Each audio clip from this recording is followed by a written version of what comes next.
What's going on, guys? Tony here with Edge of Lake Knife Review. Got another review for you guys today. So I picked up another KIZER, saw the picture on the website. I did a little research on it, watched some other reviews, checked them out on Instagram, and I was like, hey, that looks like a nice little knife. But the struggle of seeing a picture and sometimes even watching a review, it's kind of, sometimes it's not what you really think it is. I believe people like knife reviews because before you buy something, you want to see how it works. If you can't physically, hold it or do whatever you're going to do with it yourself. So watching a review and seeing somebody handle it and what it looks like in real time and, being in action, that I feel like that's why people like reviews. So when I picked this knife, I was like, dude, that's going to be a nice little EDC user. Blah, blah, blah, this and that, whatever. I picked it up and I was like, absolutely not what I wanted. Absolutely not what I wanted. But I'm going to show you guys anyways. It's the KIZER Active Bantam, Batman? No, Bantam. Batman. All right. KIZER Batman. No, Bantam. Just kidding. Yeah, this is a cool knife, I'm sure that, there's people who really dig it, but it's just way too small. For the style of it, it's just way too small. First of all, that flipper acts as a guard, but being that it's such a small knife, it just really gets in the way. I guess it's a good thing because if that flipper wasn't there, I'd be able to get my finger more on the crest of that, of the handle right there, the curve, which might not be a good thing because if I'm using it and just the right amount of force, it's going to slip for sure. So that's definitely going to stop it. There's no way my hand's going to slip onto the blade with that thing because it almost, you see how it hooks into your finger? Well, and my hand is huge, which you guys know. So it definitely hooks into my meat sticks there. Yeah, so it's just not, I don't know, this style, this shape, I feel like it should be a 4-inch blade with a 5 to 6 inch handle. I don't know, but it's just really small. You know what I mean? It's a nice knife. KIZER makes nice stuff. So let me see. So we got a 3-inch blade here. As you can see, it has a nice stone wash finish on it. The material is S35 VN steel, so it's a good steel. It's a drop point, and you got a nice little swedge at the top there. Drop point, S35 VN steel, hollow grind, really good at slicing and going through stuff with the plain edge. So yeah, this thing is definitely a nice little slicer. Let's get a cut test of this. Cut test of this guy here. If I can get a piece of stinking tape, I'll just use one from another video. Let's see here. Yeah. Super duper sharp.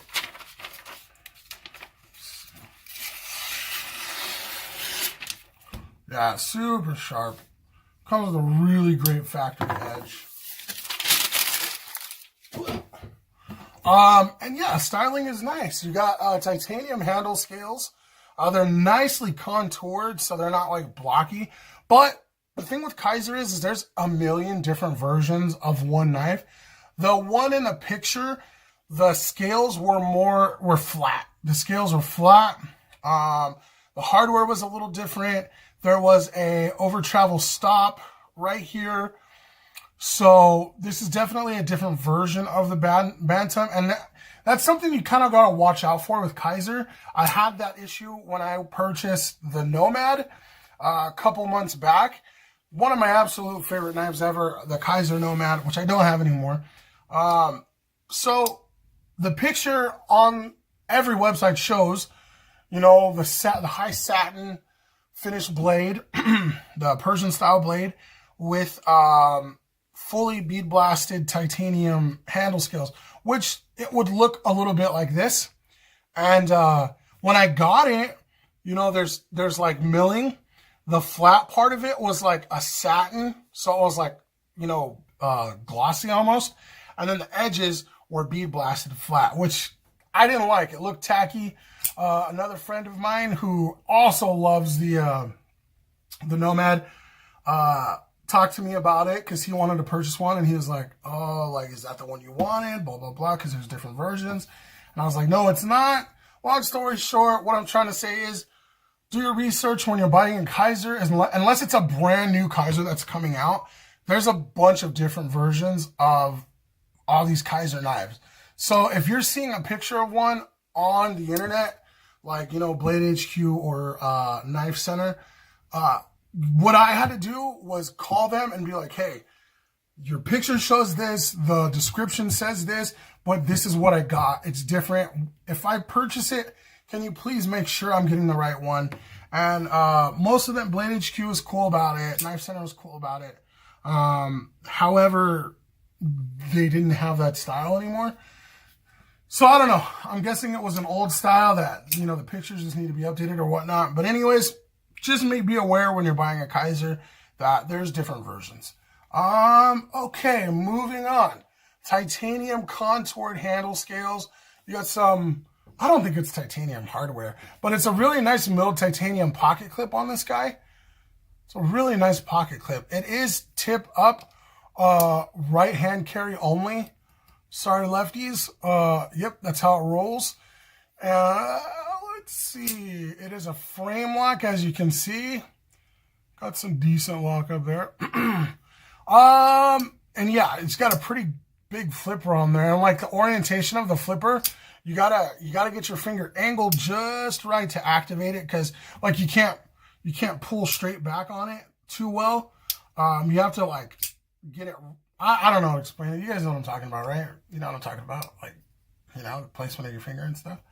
Gotta kind of get it at the right, you know what I'm saying? Like, you can't press on this and have it open. Like, it has to be light switched, I guess. Anyways, 5-inch, see? The handle is about 5 inches. So overall, you're looking at 8.8 inches of KIZER. Oh, wait a minute, no. 8.8 inches. I'm losing my mind. I'm sorry. No, let's review that. 3-inch blade, 4-inch handle. Overall 7-inch knife. I'm sorry. So I don't know how other reviewers do it, but I have notes that I go off of just to remind me of stuff. And I was reading the wrong one. My bad.